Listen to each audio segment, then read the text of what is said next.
Hey everyone, Assalamu alaikum. Welcome back to Fahim's Conceptual World, and it's me, Muhammad Fahim.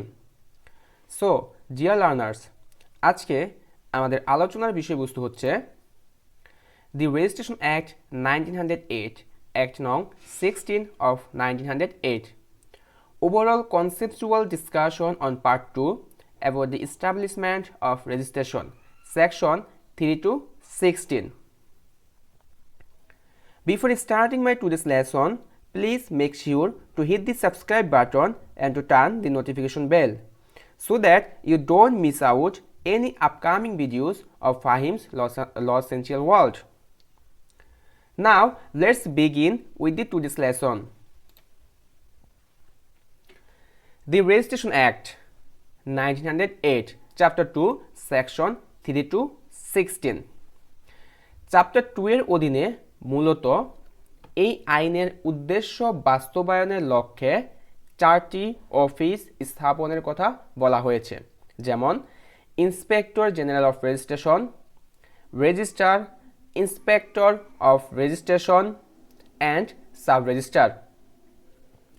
আজকে আমি মূলত এই chapter 2 এর উপরে একটা ওভারঅল কনসেপচুয়াল আলোচনা করার চেষ্টা করব, যাতে আপনি এই চ্যাপ্টার 2টা ইজিলি বুঝতে পারেন।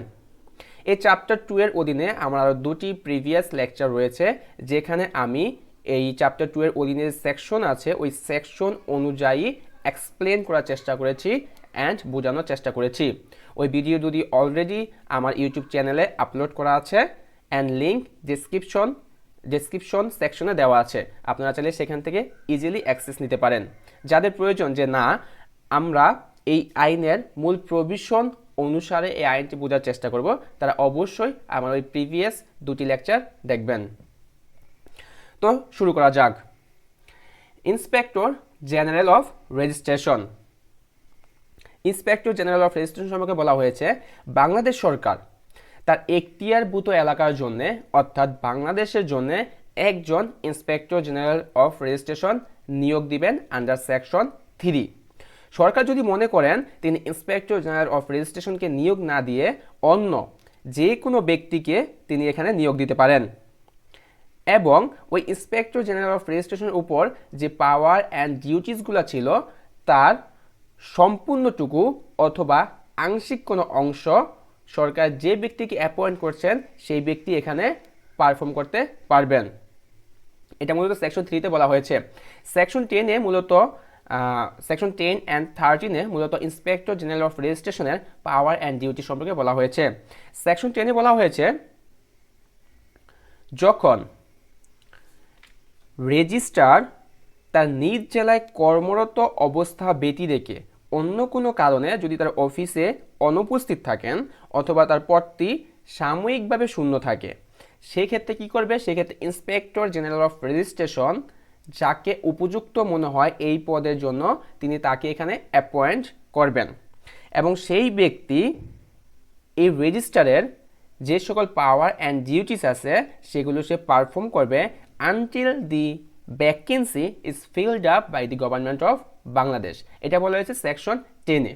ওকে, অ্যান্ড সেকশন 13 এ মূলত বলা হয়েছে যে আন্ডার সেকশন 10, 11 অ্যান্ড 12 এর অধীনে যে বিভিন্ন সার্কামস্টেন্সে যে অ্যাপয়েন্টমেন্টগুলো করা হচ্ছে ওই অ্যাপয়েন্টমেন্টগুলো সম্পর্কে একটা রিপোর্ট প্রদান করবে সরকারের কাছে। আর এই রিপোর্টটা কে প্রদান করবে? Inspector general of registration. তো মোটামুটি ইন্সপেক্টর জেনারেল অফ রেজিস্ট্রেশন সম্পর্কে পার্ট 2তে এই প্রভিশনগুলোই আছে। দেন রেজিস্ট্রার। রেজিস্ট্রার সম্পর্কে বলা হয়েছে সেকশন 6 অ্যান্ড 7 এ। এখানে বলা হয়েছে যে সরকার প্রত্যেকটি জেলায় একটা কি করবে? রেজিস্ট্রার অফিস স্থাপন করবে এবং সেখানে একজন রেজিস্ট্রার অ্যাপয়েন্টমেন্ট করবেন। এটা বলা হয়েছে সেকশন 6 অ্যান্ড 7 এ।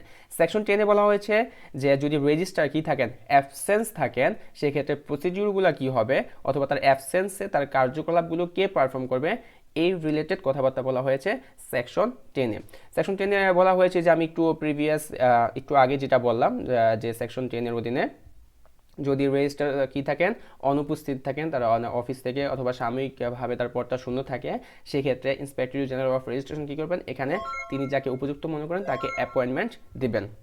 অথবা ওই ডিস্ট্রিক্টে যে ডিস্ট্রিক্ট জাজ আছে in default of such appointment, অর্থাৎ কোনো ব্যক্তিকে এখানে অ্যাপয়েন্টমেন্ট না দিয়ে ওই ডিস্ট্রিক্টের যে ডিস্ট্রিক্ট জাজ আছে তিনি কি করতে পারবেন, এই রেজিস্ট্রারের সকল পাওয়ার অ্যান্ড ডিউটিস পারফর্ম করতে পারবেন until the vacancy is filled up by the government. এটা মূলত সেকশন 10-এ বলা হয়েছে।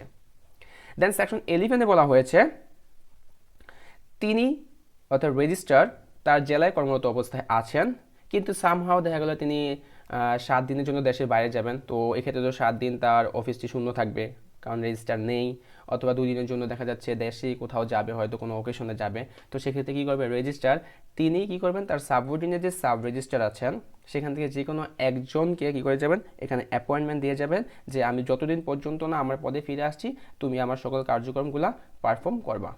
কিন্তু এখানে একটা কন্ডিশন দেওয়া থাকে যে সাব রেজিস্ট্রার যদি কোনো ডিসপিউটের এগেনস্ট অর্ডার দিয়ে থাকে সেক্ষেত্রে সেই অর্ডারের এগেনস্টে তিনি আপিল শুনতে পারবেন না, আদারওয়াইজ রেজিস্ট্রারের সকল কার্যক্রম তিনি পারফর্ম করতে পারবেন। তো এই ছিল মোটামুটি রেজিস্ট্রার সম্পর্কিত আলোচনা। এখন ইন্সপেক্টর অফ রেজিস্ট্রেশন এই সম্পর্কিত একটা প্রভিশনই আছে এই চ্যাপ্টারের অধীনে, সেটা হচ্ছে সেকশন 8। সেকশন 8-এ মূলত বলা হয়েছে সরকার প্রয়োজন সাপেক্ষে কি করবেন কিছু ইন্সপেক্টর অফ রেজিস্ট্রেশন নিয়োগ দিবেন, অ্যান্ড তাদের পাওয়ার অ্যান্ড ডিউটিস কী হবে সেটা সরকারই নির্ধারণ করে দিবেন। এটাই মূলত সেকশন 8-এ বলা হয়েছে। এখানে আরও বলা হয়েছে যে ইন্সপেক্টর অফ রেজিস্ট্রেশন অফিসার্সগুলো under the control and superintendence of the inspector general of রেজিস্ট্রেশনের অধীনে কাজ করবেন, অর্থাৎ ইন্সপেক্টর জেনারেল অফ রেজিস্ট্রেশনের অধীনস্থ হয়ে এই সকল ইন্সপেক্টরগুলো কাজ করবেন। আর তাদের মূলত যে কাজটা থাকে এখানে, তাদের কাজটা থাকে যে আমাদের যে প্রত্যেকটি ডিস্ট্রিক্টে একটা করে যে রেজিস্টার অফিস আছেন এই রেজিস্টার অফিসের কী কী কার্যকলাপগুলো করা হচ্ছে ঠিকমতো করা হচ্ছে কিনা এগুলো পরিদর্শন করা। ওকে, এটাই ছিল মোটামুটি সেকশন 8 সম্পর্কিত আলোচনা। এখন সাব রেজিস্টার সম্পর্কে বলা হয়েছে সেকশন 6 অ্যান্ড 7-এ সেম কথা। এখানে বলা হয়েছে 6 অ্যান্ড 7-এ বলা হয়েছে যে প্রত্যেকটি উপজেলায় একটা করে সাব রেজিস্টার অফিস স্থাপন করা হবে এবং সেখানে একজন সাব রেজিস্ট্রার অফিসার নিয়োগ দেওয়া হবে, এটা বলা হয়েছে সেকশন 6 অ্যান্ড 7-এ। আরেকটা বিষয় বলা হয়েছে সরকার যদি প্রয়োজন মনে করেন সেক্ষেত্রে কোনো সাব রেজিস্ট্রারকে কী করতে পারবেন, তিনি যে রেজিস্টারের অধীনস্থ হয়ে কাজ করছেন সেই রেজিস্টারের সকল যে পাওয়ার অ্যান্ড ডিউটিসগুলো আছে সেগুলো অথবা তার আংশিক কিছু কী করতে পারবে কনফার্ট করতে পারবে টু দি সাব রেজিস্টার। কিন্তু এখানে একটা সেম কন্ডিশন দেওয়া আছে যে তিনি তার অর্ডারের এগেনস্টে কী করতে পারবেন না, আপিল শুনতে পারবেন না। দেন সেকশন 12-এ বলা হয়েছে যদি সাব রেজিস্টার অফিস কি থাকে ভ্যাকেন্ট থাকে সাময়িকভাবে, অথবা সাব রেজিস্টার যে অফিসার আছে তিনি তার পদে অনুপস্থিত থাকেন কোনো কারণে, সেক্ষেত্রে রেজিস্টার অর্থাৎ যে রেজিস্টারের সাবঅর্ডিনেট হয়ে সাব রেজিস্টার কাজ করছিলেন সেই রেজিস্টার কী করবেন, যাকে মনে হয় যে এই পদের জন্য উপযুক্ত তিনি তাকে অ্যাপয়েন্ট করবেন এখানে।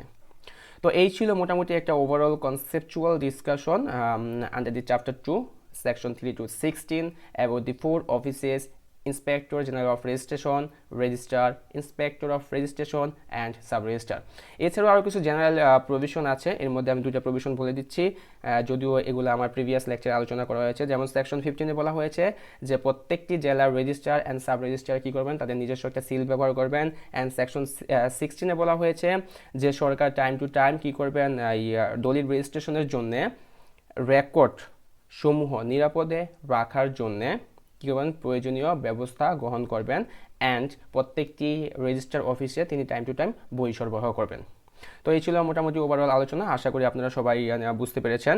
If you have any questions regarding my today's lesson or any further queries, please let me know in the comment below. Also, if you enjoy this video, don't forget to smash the like button. Have a beautiful day. See you next time. Assalamu alaikum and tata.